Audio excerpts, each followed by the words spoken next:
excellent. And it was the first game I've seen at this time of year where I thought, yep, that's starting to feel like a playoff-like game. It did feel like a playoff, yeah, you're right. Yeah. In the stadium, it felt like a playoff game as well. Yeah. The other thing I will say about the game is Hull, there's something not right at Hull. The spine of Hull isn't right.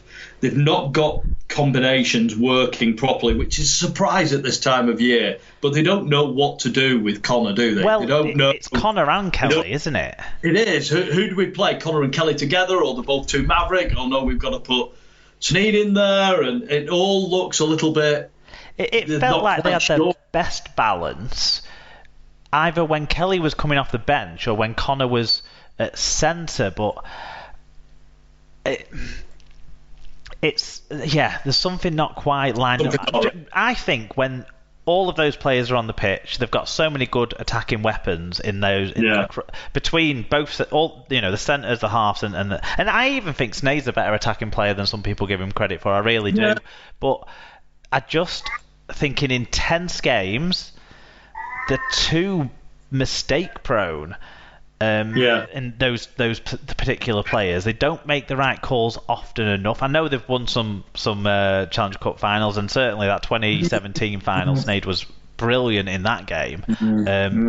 I just think over the piece, and do you know what? This whole Wigan had a week off and we didn't think. The fact that Mark Sneyd focused so much on that when he was interviewed after the game, and he was a bit whiny, let's face it. And if you're not a Hull fan and you were watching that, you'd think, what a prick, like you do when you watch other people. But my issue with it is actually it tells a story. Hull can raise themselves for games, but they can't do it 2 weeks in a row, which is why they struggle to get through the playoffs.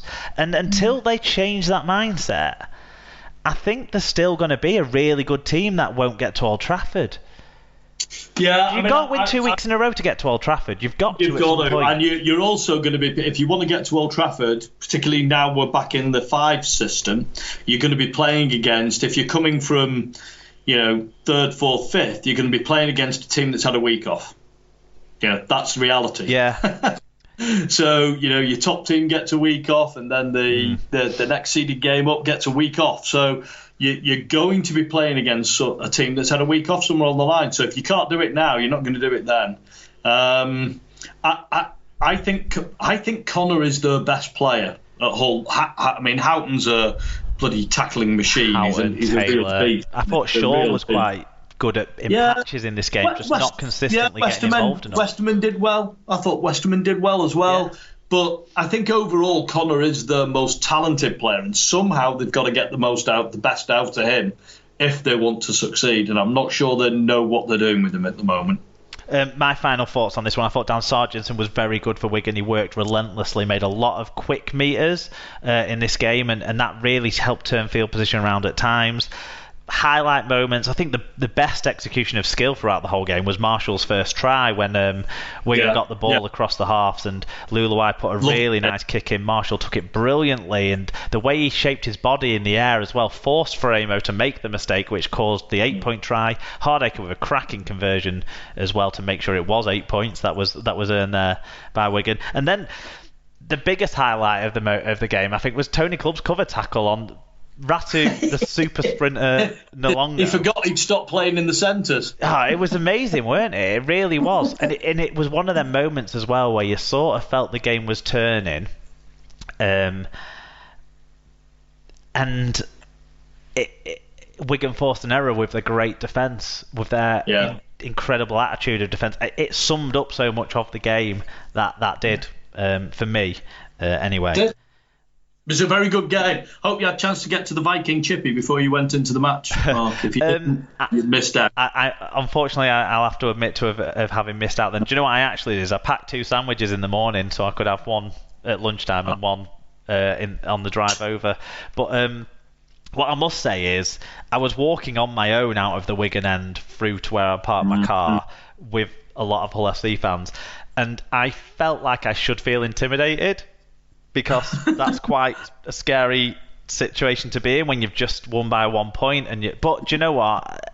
I shouldn't have felt intimidated, and actually, the Hull fans were really cool. That I could hear walking out. There's lots of them who were sort of bemoaning the fact that people near them were trying to blame this and that and this and that, when really the truth was they just weren't good enough with the ball.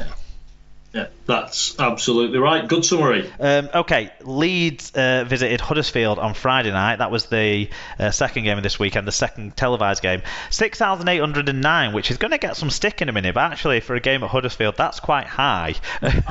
Robert Hicks was the referee. It was a mirror image of itself. Not a mirror image, no, a repetition of itself. It was 22-0 at half-time to the Leeds Rhinos. It was 44-0 at full-time. In terms of the stats, Leeds hugely dominated these. 875 more metres. That's the biggest winning margin in that stat I think I've seen for a while. 2.6 metres per carry better average gain. 11 more breaks and 6 fewer errors. So they were just miles better with the ball. Individually, Jack Walker, 6 tackle busts, 210 metres. Ash Hanley, 2 tries, 202 metres. Conrad Hurrell, 2 tries, 11 tackle busts, 138 metres and 2 clean breaks. And young Harry Newman, 1 try assist. I didn't know he had a kicking game. He brought that to the table this week. Nice. And 166 nice metres. For the losing Huddersfield side, some people did make some stats. Darnell McIntosh, 107 metres. Cruz Leeming, 54 tackles, 15 of which were marker tackles. That blunted his attacking threat, though. Alex Mellor, 45 tackles, 12 were marker tackles, so he's showing some work ethic against his club for next year. And Akumatai, 42 tackles. Ooh, you were going to get Malcolm Armatios at some point, David. Oh, God. I practiced this earlier and I was no good at it. Frankly, don't give a shit, it seems, Karma. A 6,809 bothered to show up for a rally 4-pointer. If you're going to have relegation, send them both down for not caring enough. Everyone says promotion relegation is important. Really? Question mark?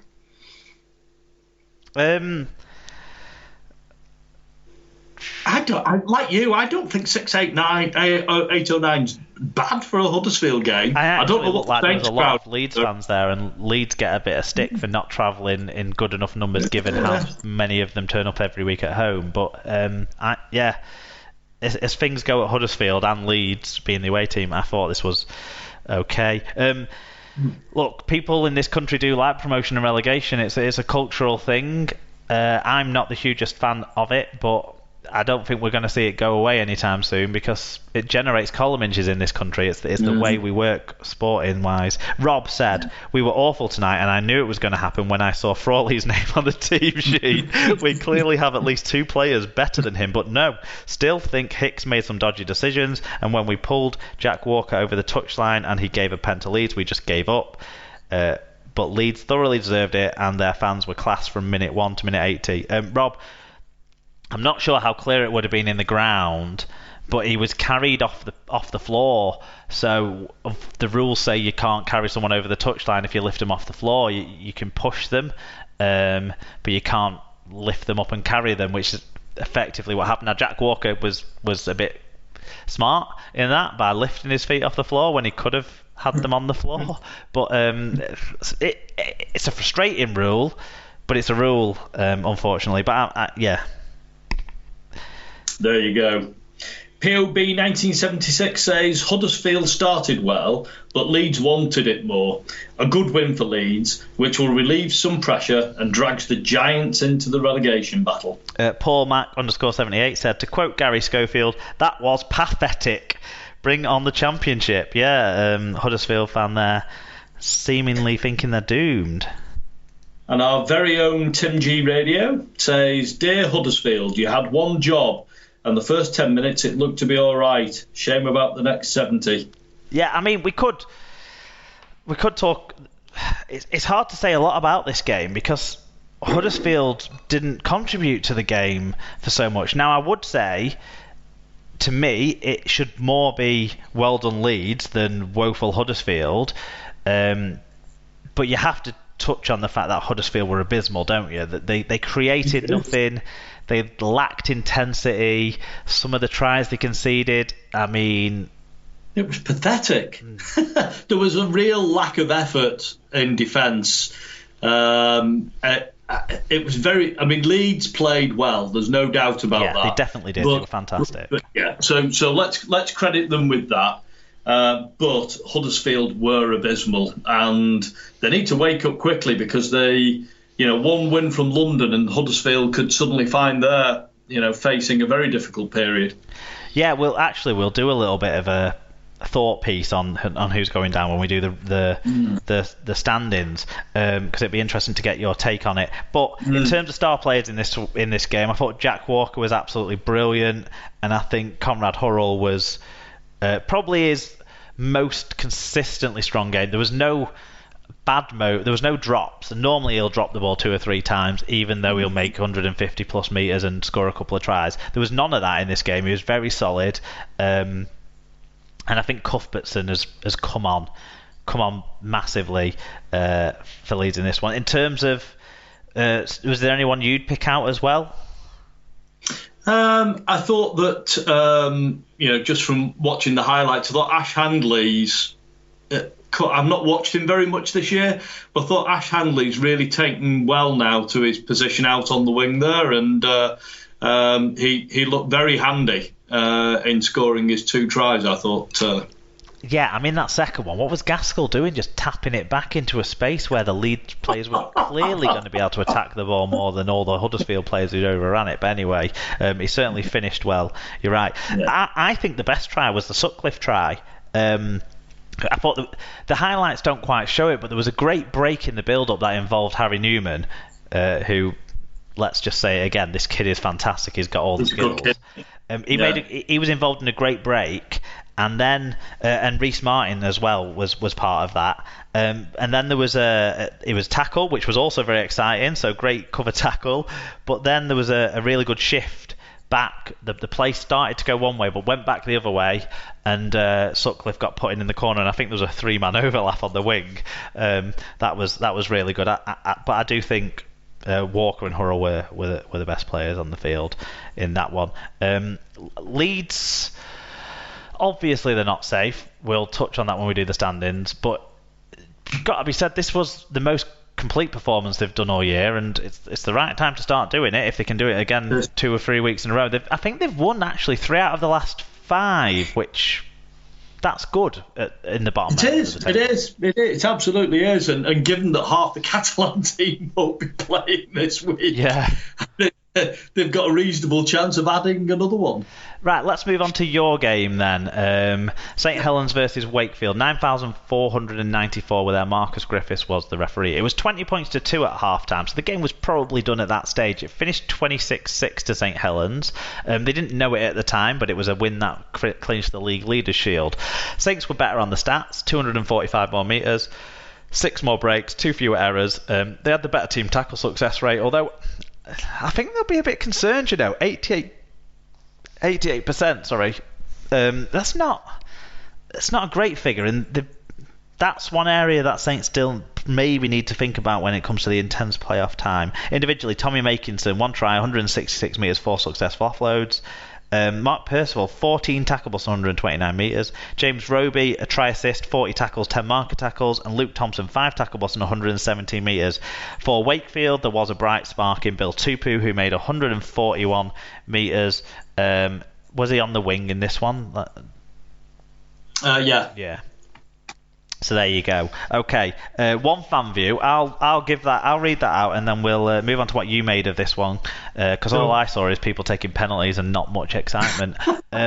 So what Lee said was, my under-8s walked out the Saints boys, so spent Friday evening at the Totally Wicked Stadium. I completely missed the fact that it was a come dressed as a seat night and felt a bit silly in my normal clothes, but otherwise it was a good night. The rugby was poor, typical post-semi-final stuff, but Saints are too good even when they're having an off night.